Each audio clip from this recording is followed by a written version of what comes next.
Hi, and welcome to Power of 10, a podcast about design operating at many levels, zooming out from thoughtful detail through to organizational transformation and onto changes in society and the world. My name is Andy Polaine. I'm a service design and innovation consultant, coach, trainer, and writer. My guest today is Udhaya Kumar Padmanabhan, a design leader, practitioner, coach, entrepreneur who has led design teams across the globe for over 23 years.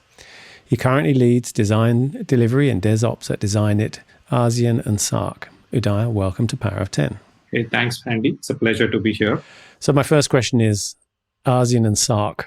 Tell us what those acronyms mean, so we just get that one out of the way. Okay, ASEAN is basically an association of Southeast Asian countries, I guess, nations, and a subset of ASEAN is basically SAARC. So basically 5 or 6 countries. I may get my geography wrong, please bear with me, but I think it's an association of countries that are not east but are just south.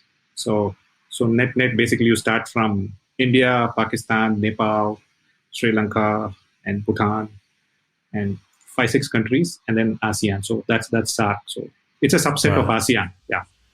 Yeah. And so you're speaking to me from India at the moment. Whereabouts are you? I am based out of Bangalore currently. Right.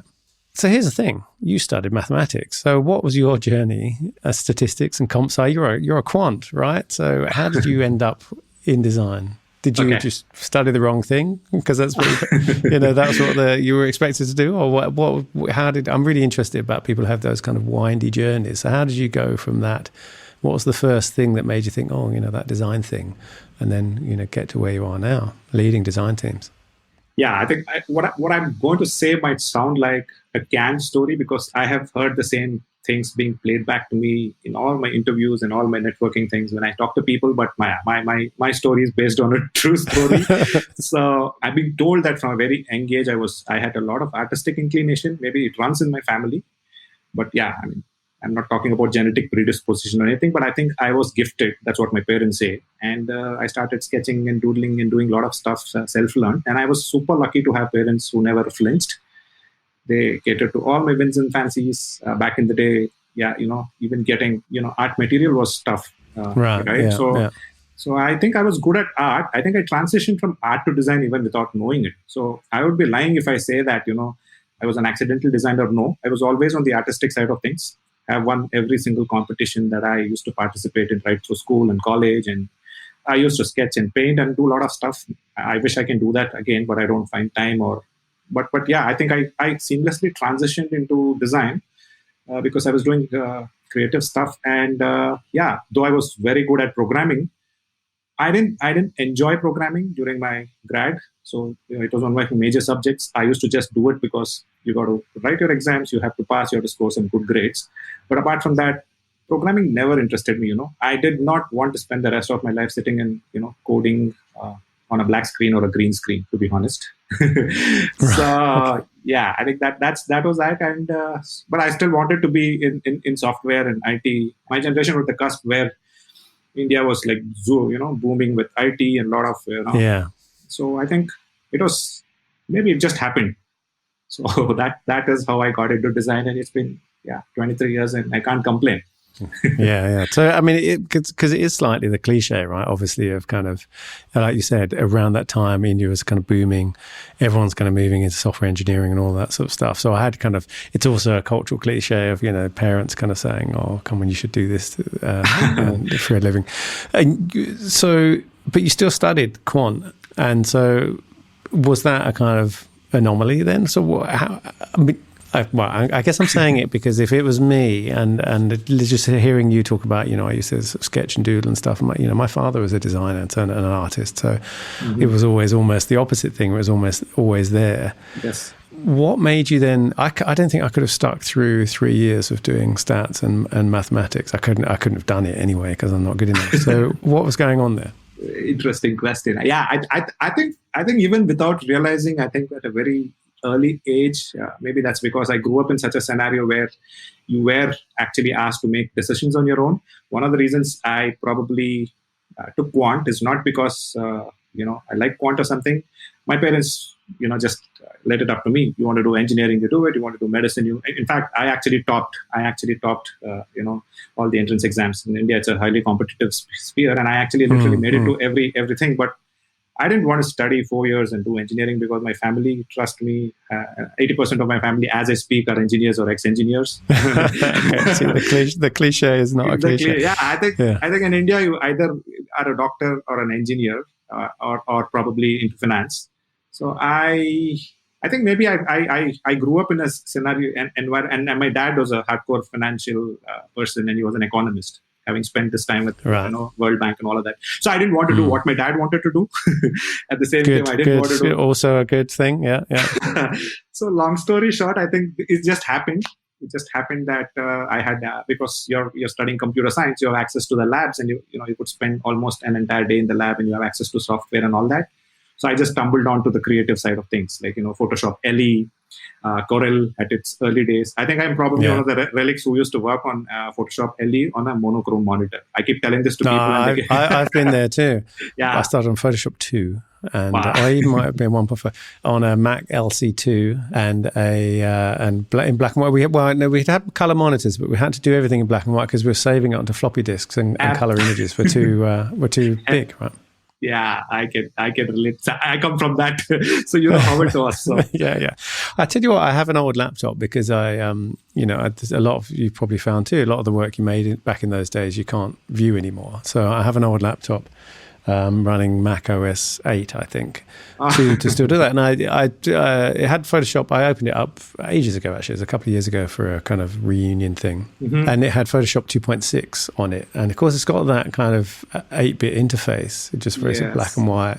It was really snappy. I have to say, I was quite impressed because the coders back then, they really had to be very, very lean with their code and the assets and everything. And everything was actually felt quite fast. There was no sort of animations and drop shadows and stuff. The only thing was, as soon as you went to open another app, so I opened up Eudora. I don't know if you remember the mail app Eudora. Yes. And then, of course, it says, you can't open this app because you need to make some memory, so you have to quit Photoshop and stuff. But that in itself was quite good too for sort of forcing a non-multitasking workflow, that if you were in Photoshop and you kind of felt like, I just checked my email, you had to quit Photoshop, open up your email. So it was kind of that bit of friction where you went, I'll just carry on doing this for the moment and I'll check my email later. Absolutely. Yes. Yeah. So happy days. So listen, back then as well, and it was interesting that there's a pathway that's happened, right? Because at the beginning, and I noticed you'd also done some sort of multimedia, and I used to teach multimedia authoring and stuff. And back then, the sort of promise of it all was you can do everything, right? You do the audio, you do the visuals, you code it, you script it, and all of that sort of stuff. And then it kind of split off where, development and front end development and design. And I know there's the whole should designers code thing, but they kind of split off quite a lot, and then sort of came back together again in the whole sort of CSS, HTML, designer should code. And now things have become so complex, particularly with sort of mobile, that it's kind of split back out again. Yes. Have you found that your being versed in both worlds has been useful for you as a design leader? Oh, absolutely. I think that was one of the after effects that I never realized that I had it inherently in me. There's always this divide between, right brain, left brain. We've been through all this story, right? Designers and engineers and all of that. Yeah, maybe sure. I think my acats and my, what I do for a career actually sat very comfortably right next to one another. So that helped me. I hate to use the word empathy because of late that word also is being misused to the core. Yeah, sure. But I think what helped me, maybe subconsciously or otherwise, that okay, I can paint the whole town red, but I do know the limitations of the front end technology being used, or like you said, back in the day, even before JS became a thing, we had DHTML. If you could blink text, you were the greatest designer on the planet types. But I think having worked with large scale engineering teams, I was always part and parcel of product companies and platform companies where design, as we know today, was not designed those days, right?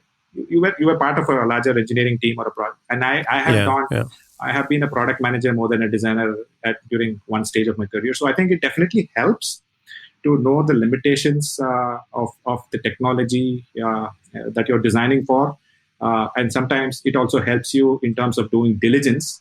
I'm not saying all the engineers do this, but more often than not, you can find development teams coming back with excuses, genuine or otherwise, stating that this can't happen, that can't happen. I mean, this is impossible. Yes, I think now they're sober, all thanks to Google. Everything is available at a tap, so people mask their excuses, but it helps. It helps, and I think it is always good to know at least something functional. Functionally, you don't need to sit in code. You don't need to be a hack, but if you understand what the other person is doing, I think it helps. I mean, it has been one of my sweet spots, if you will, because I have a lot of friends and peers who actually just went to design schools and just the design. They're also doing better, good. But I think they cringe when it comes to design handoffs. It's still a debate in their life, in their teams and all that. But I think I got bailed out of that because I understand that. And I also kept myself abreast of what's happening. I mean, with every technology changing every 6 months, you have to stay updated as well. So yeah. It's tiring, that too, though, I have to say.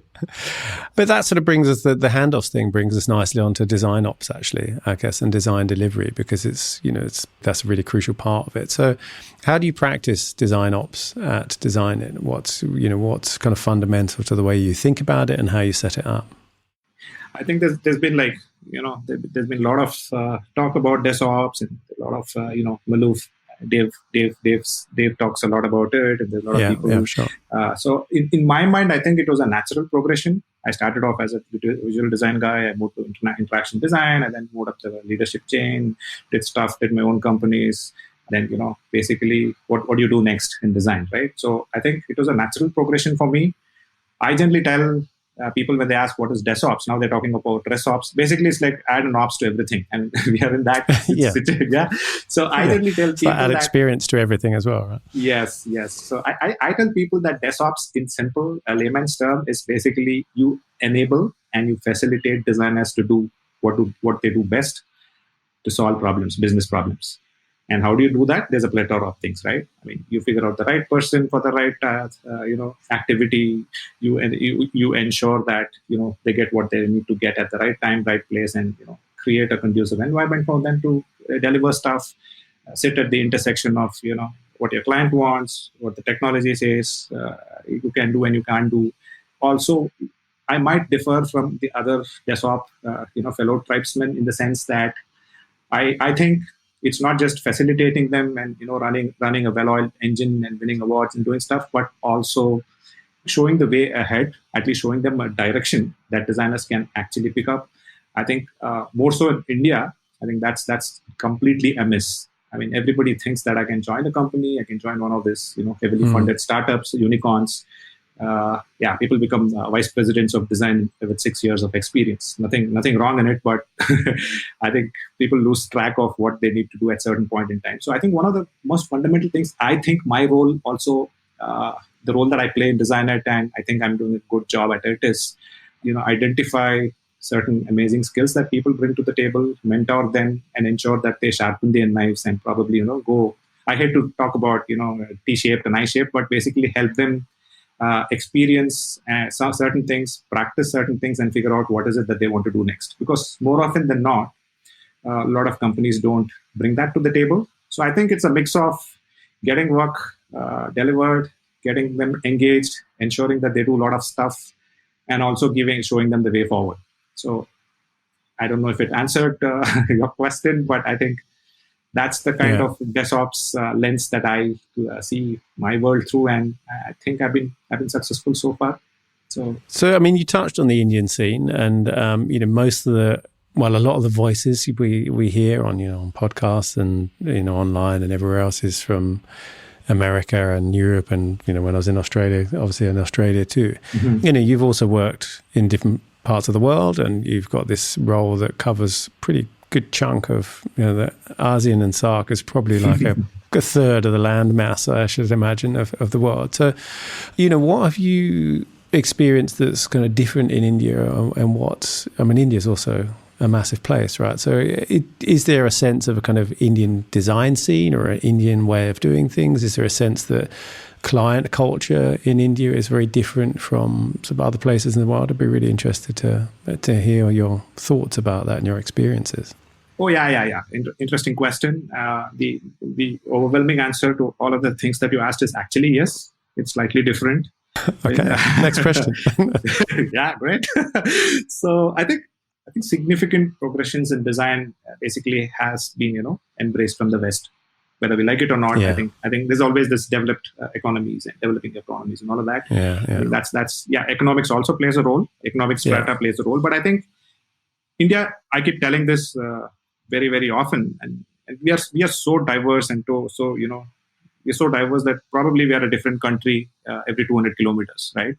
So we have like 1,000, if not any less or any more official languages, dialects, and languages. We have different cultures, different food, different things, and I think what bonds us is just Indianness, but at the same time, we are very diverse. Some things can be lifted and shifted. Like there's only a certain way you can log in and log out, right? And you can't have an Indian way of login and log out. I know friends and colleagues in the voice interface domain as we speak are trying to experiment with that also, because India is an amazing mix. You have some of the best best brain power. At the same time, you have one of the largest probably. We were doing good than what we were before. When it comes to literacy, we are still not there. We could be much better. And then that brings in a lot of opportunity spaces, if not problem areas. So I think we follow a lot of things that the West inculcates because it has been tested. It works.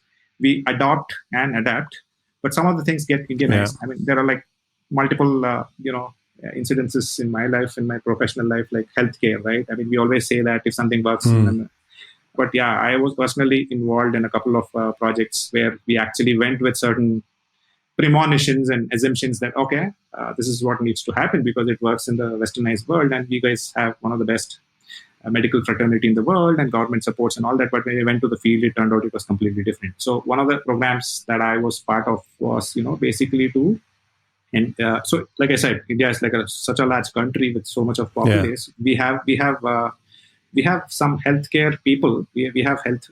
There are people who are on the ground. And these are people. These are basically people with maybe they would have passed their 10th grade or 12th grade, and then they get some training, and they're like midwives, and they basically act as the interim connect between an actual physician and people in the hinterlands of India, right? Urban tier 1, tier 2 cities are great, but yeah. So one of the things was India is actually known for non-communicable diseases, right? I mean, we are probably. And cancer and hypertension and things like that are they rule the roost. And unfortunately in India, because we are a developing country, things are changing now. But I think addressing that, identifying that was always a problem. So one of the largest enterprises in the world actually came up with this program to actually help the medical fraternity and the Indian government to actually make a change. And change, yes, they have done. I mean, it's taken significant amount of blood, sweat, and tears. But so some of the research principles that we thought that we could apply lift and shift did not happen. For example, one of the things that we went into the field saying is maybe depending on somebody's literacy level, maybe they may not be able to use a tablet, or if they use a tablet, maybe it has to be visceral, it has to be more visual. They may not read. But when we went to the field, I think a lot of interesting anecdotes came. I think we actually changed the look and feel and an experience of an entire long journey from point, tap, click, write in local languages to simply like a pictogram. They basically have to. So in retrospect, maybe it was the healthcare equivalent of Tinder. Basically the so basically the healthcare professional who was on the ground. So these are called accredited social health activists, or we call it ASHA in India. ASHA means hope. It's ray of hope types. So, right. And these are auxiliary, nurses and midwives. Field testing told us that they could actually do a fantastic job at it, and task completion ratios, and they could actually go to a village, and each one of them was responsible for about 5,000 people, and they were custodians of the health and well-being of 5,000 people. And we figured out that they could just do a swipe top, northeast, southwest from an interface standpoint, and we actually reduced data input by 90%. So in retrospect, I mean, things that work outside may not necessarily work in India, but you have to have that groundedness to say why not this and why that. So that is one. You know how cash on delivery has been there in the developed world for quite a while, and people generally don't prefer that. But India became the hotbed of cash on delivery because our culture is we only pay after we get the tangible.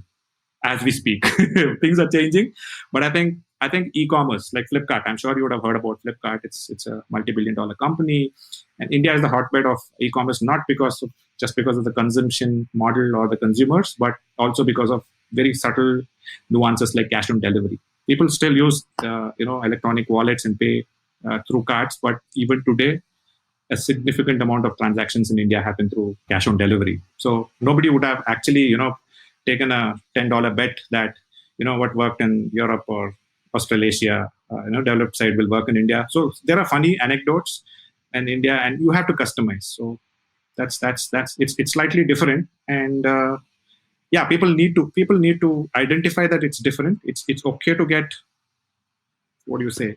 It's okay to go through what's happening in the developed world and see. I mean, don't reinvent the wheel anyways. If it works, it works. But if it doesn't work, you need to have the propensity to step out and see how can you tweak that so that it works in a specific context, whether it's geophysical or cultural. So India is an experimenter's delight for that matter. I mean, I tell that to people. So yeah, I want to come back to sort of some of the methods thing in a second, actually. But one of the things that sort of struck me in when talking about India, is the scale of it, right? And I think I was talking about land mass before, but there's that side of it. But there's also it's 1.3 billion. I mean, it's kind of neck and neck with China for the kind of size of the population, isn't it? I think by 2040 or 2050 or I mean, I think another 10 years, we will be the number one. We'll be the most populous. And in fact, the prediction is China will scale it down to sub-billion. So they'll be like 900 million, but we'll be 1.4. We are 1.2 and counting now. That's where we are. Right. Which, I mean, you think of the kind of size of the United States as this kind of big market, and it's the States like 320, 30 million, I think. And so the scale is enormous. So as designers working on something, even when you save help a small fraction of people, it's still a kind of massive amount of people. Can you think of any examples where that's been the case, where has there been anything you've had the chance to work on that has a kind of national or really kind of large scale outcome or impact? And, what are the concerns there, or how do you kind of deal with that massive range? So, great question. So, I think e-commerce is, like I said, e-commerce is really, really hot because consumption is really, really hot in India, be it clothing, be it accessories, or be it food. I think, like you said, the sheer scale of, possibilities actually makes e-commerce thrive. And I've been part of multiple gigs in the past. So one of the most recent ones was in my past life. I actually was part of an organization that actually launched India's first omni-channel experiences for retail. They were custodians of like 70 international brands, a multi-billion-dollar company, and they moved from a lifestyle clothing and accessory company to a technology company. So we knew the market was great, we knew the numbers are great, all of that. But I think as we move forward, we found a lot of interesting stuff that, irrespective of omni-channel and multi-channel, some of the cultural nuances, like it's okay for me to look at it digitally, it's okay for me to scroll and swipe through my phone, but I would like to go to a store. I would like to go to a store and touch it and feel it and pick it. Context again, depending on whether. So that is. But we were able to run a small experiment out of that as a parallel offering where we offered bespoke clothing, and the uniqueness of this was, yes, somebody comes. It was like a concierge service. Somebody comes to your place. Somebody takes your measurement. It's all digitized. And you get your bespoke clothing to the dot, probably delivered in like a couple of weeks' time. But the market was very, very scaled down in the sense the fabrics that were on offer was insanely expensive, beyond the affordability of an average Indian, if you want to tell that. So we were like, okay, let's see if it works. And amazingly, there were people buying clothes and tuxedos and bespoke clothing like nobody's business. So I think the impact in terms of P&L, more P and no L, was significant. Yeah. And we figured out that a small cohort of people could actually give you a lot of value if you actually identify them. And I think that is one example. I keep talking to people saying that you don't need to boil the ocean. Sometimes just find a small niche, work for it, work towards it, and you can. But yeah, it's a hit or miss. Then healthcare, I've seen a couple of things. In India, we are like, maybe we're highly regulated. At the same time, we're also highly not regulated. You could just walk to your friendly neighborhood pharmacist, if you know them, and actually buy drugs without a prescription. I mean, it's technically it's not allowed, but I think it still happens. People self-medicate, be it a headache or be it some chronic illness. So now, of late, there is a significant traction in terms of buy medicine online. Couple of companies are really doing good. I don't know if they will break into the unicorn benchmark or not, but adoption is kind of okay, because again, the user journey expects you to actually upload a prescription. That, in my mind, will work for probably millennials, probably for us, probably if my mom or my dad had to do this, they won't be doing this. But yeah, sometimes some of these startups basically say that we don't want to deal with a certain cluster of people, and that can come back to bite you badly under the lens, under the ambit of coverage and social impact and all of that. Because India is a very touchy-feely country too. So I have no qualms in that. So yeah, happens. But this is where we run a lot of mini experiments to find out what works and what doesn't work. And in my mind, having been an entrepreneur myself, I think that's super critical to have this mindset. Don't be married to your ideas and don't be so stuck to it. If there's a better way to do it, please go ahead and do it, because that may mean you shutting your company without earning $1, or you becoming a multi-million-dollar company. And is there the appetite for that? Because there's classically in some parts of the world, one of the places where I live, there's a sort of real risk adversity, and I want to know it actually works before we're going to go ahead with this, or where's this worked before? How do I know? And all of that kind of stuff. It's not just where I live. It's also, it's common, right? So is there the appetite for, let's do some experiments, or is it just let's just come up with the idea and get it out there and deliver it? But I want to know that it's certain before we do it. I think it's the latter. Everybody wants to quickly. I think entrepreneurship also is glamorized. It's not just an India thing. I think it's glamorized across the globe, because for every 10 failures there's one unicorn. But I think everybody wants to do it. At least culturally, I think as a country now we are okay allowing our friends, kith and kin, to actually take a deep dive into entrepreneurship. But still, we take very measured steps, probably. But I think this whole notion of let's fail fast, let's do experiments actually is in play as I speak. But the scale at which it can happen in India, because of the sheer number of startups that we have. And my city is considered, the city that I live in, Bangalore, I was born and raised here. So that's why I called it my city. I think this place is one of the top 10 startup cities on the planet for quite a while. But things could be better.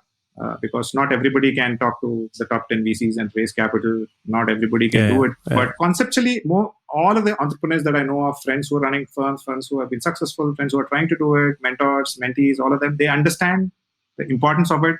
But are they doing it day in and day out? Unfortunately, no.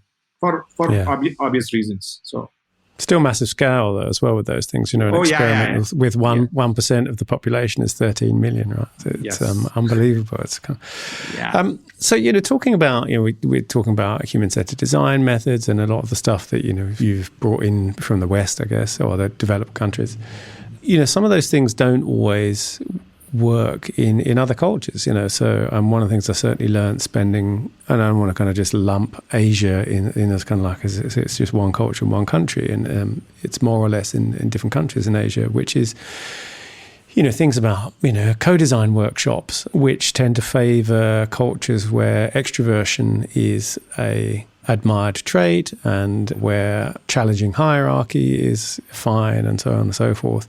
Or there's other things about doing, say, field interviews, contextual interviews, where, I might go as a man in Germany and go and interview a woman in her home on my own. and whereas in other cultures that just doesn't work at all. There's also other cultures where there's this real sense of, there's a kind of inside and there's an outside, and I'm not just going to let a stranger in and tell them about my life. So, you've done all of this. You've done a lot of UX. You've done research. You've done all these things, and you've done it in different parts of the world. What have you found you've had to modify? You mentioned you'd had to kind of change some things before. Yeah. So at the outset, I think in the last 10, 12 years, India also has actually come of age, if you will. Maybe when I was pre-teens and teens, I think there was always this closetedness that, research is not for us types. People literally used to walk out. But I think so the beauty of research in India is this, right? Market research as a construct has been thriving for at least 20, 30 years now. Because again, as you said, we are a huge market. We have a huge consumable market for consumer goods. I mean, it's immense, tremendous, right? From the pulses that you buy to the things that you use in a kitchen.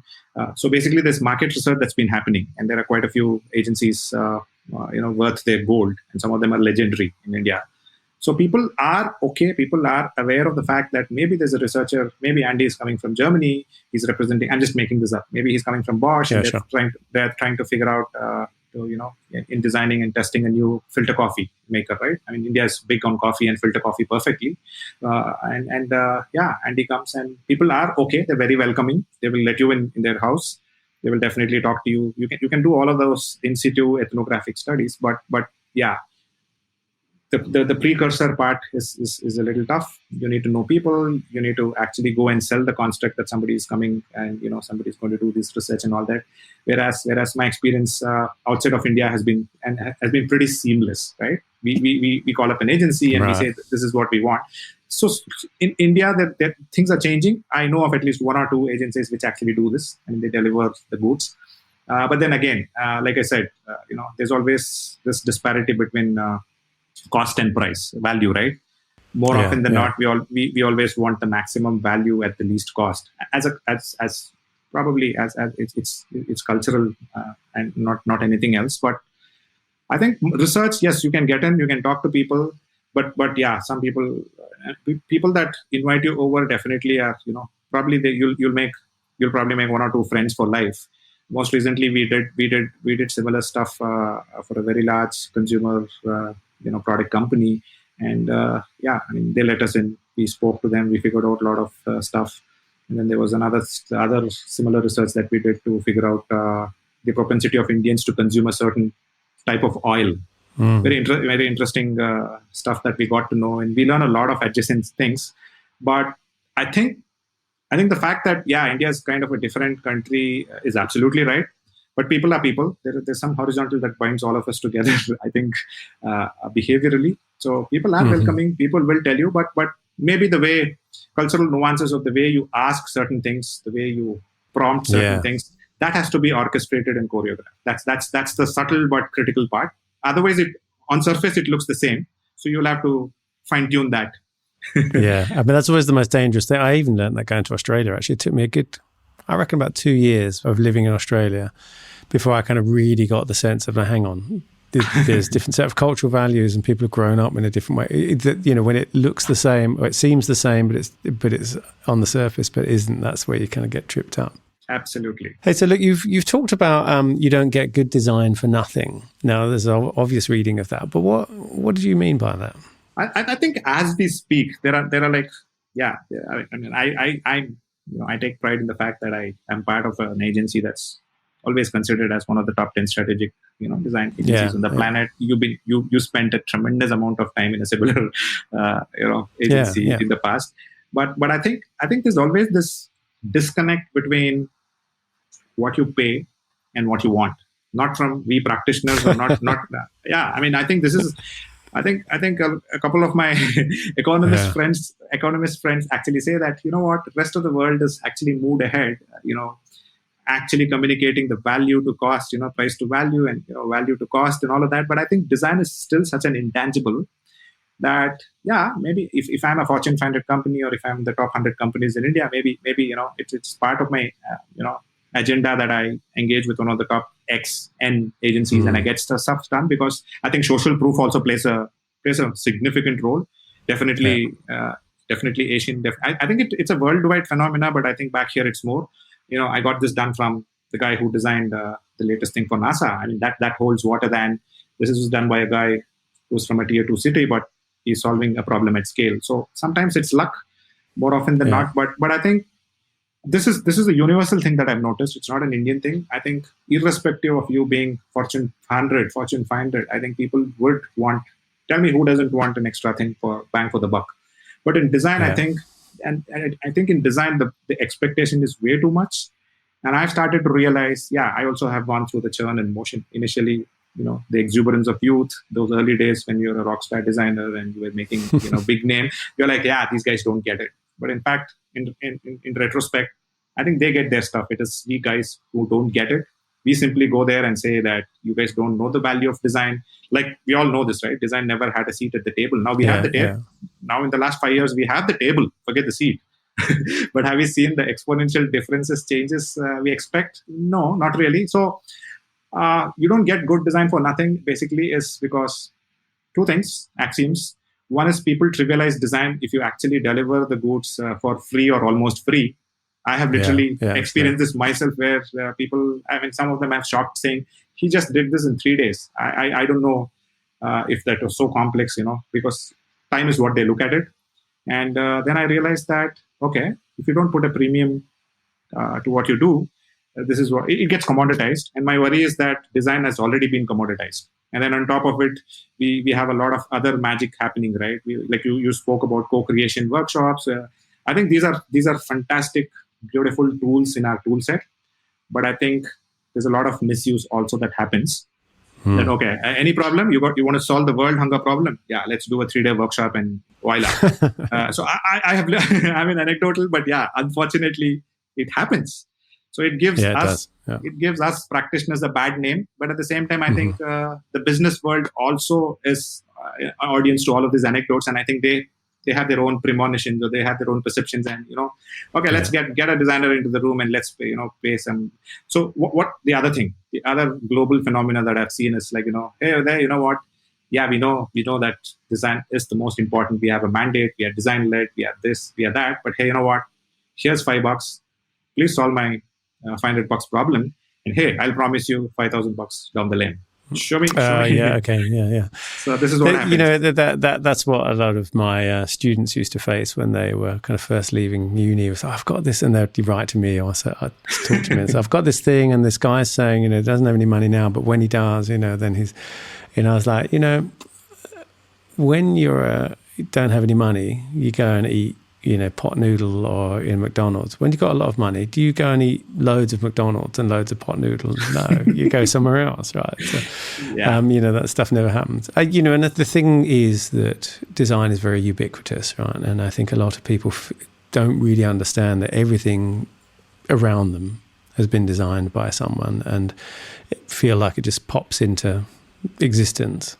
And so I think the understanding of that is so vague, and that's why your economist friends are wrong in the sense of that people don't actually know the value of a lot of things, and and the value of a lot of things is often extremely emotional. There's a woman who made my wedding ring, actually a friend of mine called Susan Khan in Australia, and she did this whole thing about fakes and real. And she said, I bet you if you had a fake Rolex that was given to you by your now deceased father, and I had a real Rolex, and I said, I'll swap it with you, you wouldn't, right? No. Because of the emotional attachment to that. So, there's a load of things. The perception of value is a really fascinating area. And I think that's the area that we're always in design quite often. And that's why it's not quite so quantifiable. And, the people talking about the designers now got a seat at the table, forget that we designers also design the table and the seats. Yeah. So look, we are coming to the end. As you know, the show is named after the Ray and Charles Eames film, where they're kind of about the relative size of things in the universe. So I always ask at the end, what one small thing in the world either needs to be redesigned or is kind of overlooked and undervalued would have an outsized effect on the universe? Could be the universe, but at least have an outsized effect on the world. I think, I think for us, at least we tribesmen and practitioners and wannabe designers, I think while we have done a reasonably good job at design led this, design led that, and solving world problems and almost borderline wicked problems, I think we need to reflect back and look at our own educational system in terms of design education. I know I'm not the qualified guy because I didn't go to design school, but I think it also qualifies me from the fact that how might we types, right? If I had to do this, go back, rewind my tape and go back back in time. I think design education has to change. I think, it all started with industrial design and we made tangible, work. And then we have gone through multiple churns. And now at the speed at which things are changing, technology is changing, people's behavior are changing, so many things are changing. There's a significant societal change, advertent or inadvertent, that's happening. But I think the way designers are made in schools, designers are taught and designers are made. I think we need to reflect back, because what used to work maybe in 2010, I don't think it's going to work in 2020. And 2020 is a fantastic example. The pandemic is a pandemic, but I think if you step outside of the pandemic as a construct and look at things, anything can hit you anytime. Are we prepared for it? No. Were we looking at it? No. But you have to reflect back and see how can we change design education per se, because everybody talks about changing the world, design led this, design led that. But and people park some critical things like circular design. It's a new name, but for me it's like a old wine in a new bottle. But is my design sustainable? Simple word, right? Yeah. And then I don't think schools are doing good stuff on that. I think it's still the race is, let me get to one of the top 10, top N schools. Let me get good scores. Let me work for Fiat or Designit or one of the other 8 top guys. Let me build a portfolio, and then we will see what it's good. It's not wrong, but I think the time is ripe for us to reflect back and maybe come up with a few how might we to actually rethink design education. Yeah, I quite agree. I think it's interesting. Sustainability is taught quite a lot in design schools now, but the bit that's missing actually goes back to the previous bit of the conversation, which is how you actually sell or explain the value of circular design to the businesses and get them to kind of take it up. And it's about leading those conversations within organizations and with organizations and those stakeholders often is a large chunk of the work. So I'm sure it's a big chunk of your work. And it doesn't actually get taught in design school very much. It's quite a hard thing to practice. I wonder if that's part of it. But that's a very good answer. So listen, where can people find you online? On LinkedIn. So I'm kind of antisocial. I don't even have a Facebook account. That's no longer a bad thing. That's become a good thing. It seems. So I've always been on that side. So I think people can look me up on LinkedIn. My handle is not as complex as my name. People can go to LinkedIn and look up for UX first. Yeah. That's UXFIST. And I think I do have a similar. I have the same handles on Insta and Twitter. But the anecdote is, I just went and registered so that I didn't want someone else to hijack and squat on my handles. Okay. All right. But yeah, so there's like one post from sort of 6 years ago. Yeah. So the LinkedIn is what I check almost at least once a day, so people can find. And then I will share my email ID and then I'll talk to people. But LinkedIn is where people can find. LinkedIn's where you hang out. Okay, we'll put the link in the show notes, but it's UX first. Udhaya, thank you so much for being my guest on Power of 10. Hey, Andy, it's been a pleasure, and we'll talk soon. And thanks for having me here. So looking forward to all the other wonderful conversations and the other things that we might end up doing. So cheers. Thanks. Stay safe. As I'm sure you're aware, you've been listening to Power of 10. My name is Andy Polaine.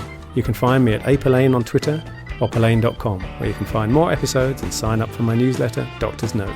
If you like the show, please take a moment to give it a rating on iTunes. It really helps others find us.